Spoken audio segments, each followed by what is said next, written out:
Let's rewind to the ultimate imperial cliffhanger.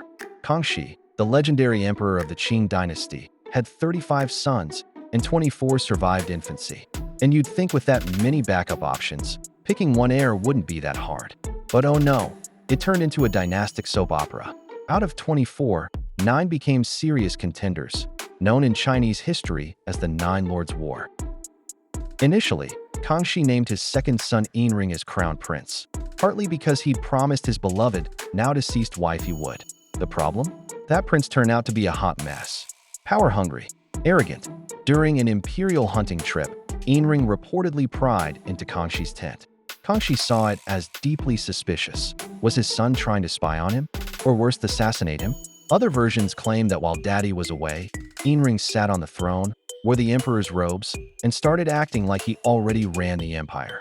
And in Chinese culture, putting on the emperor's robes while your father's still alive? That basically screams, he's dead. Not subtle, right? Either way, Kangxi was not amused. He kicked Yinring off the heir list, and chaos erupted. A new spot opened up for the throne. Cue the scheming, the whisper campaigns. But then, feeling sentimental, or maybe just exhausted from the chaos, Kangxi reinstated him. Guess what?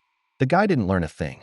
He crossed the line again, this time allegedly plotting to seize power and maybe even sleeping with one of Kangxi's concubines. That was the final nail in his dynastic coffin. With chaos brewing, Kangxi made a bold move. He didn't publicly name his next successor. He wrote it down, sealed it, and hid the decree behind a plaque in the Forbidden City. For the next 10 years, the empire waited in suspense. Kangxi ruled for a jaw-dropping 61 years, by the way.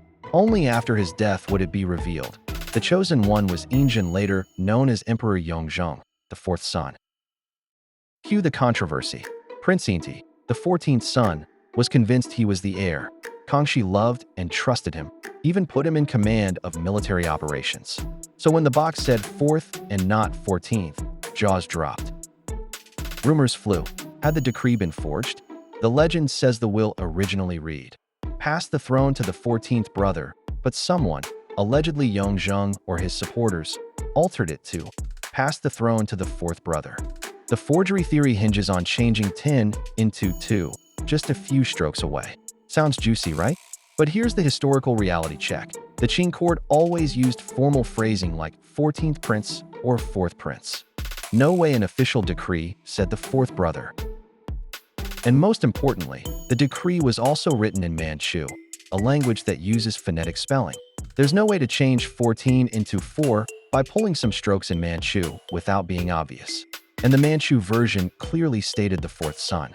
Unless someone staged a multilingual forgery with flawless calligraphy, elite access, and no witnesses, it's highly unlikely.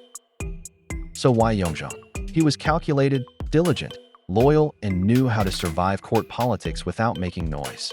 But some historians say Kangxi may have picked him because of his son, a toddler at the time, later known as Emperor Qianlong. Kangxi reportedly saw something extraordinary in that boy, and he wasn't wrong.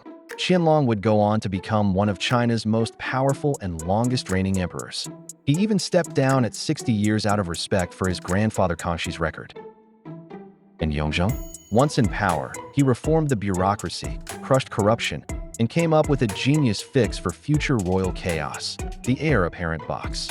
It was simple, brilliant, and drama-proof. A sealed container with the next emperor's name, written in both Chinese and Manchu to prevent forgery. Hidden away, only to be opened after the emperor's death. No more guessing games. No more tent peeking, throne hopping, or concubine-fueled coup attempts. Just one box to rule them all. And it stuck. From then on, this became the new imperial rulebook for picking successors. So yes, maybe Yongzheng didn't just win the throne on merit. Maybe he won it for who he raised. 3 emperors, 3 legendary reigns. A dynasty that bet not just on the horse, but on the colt.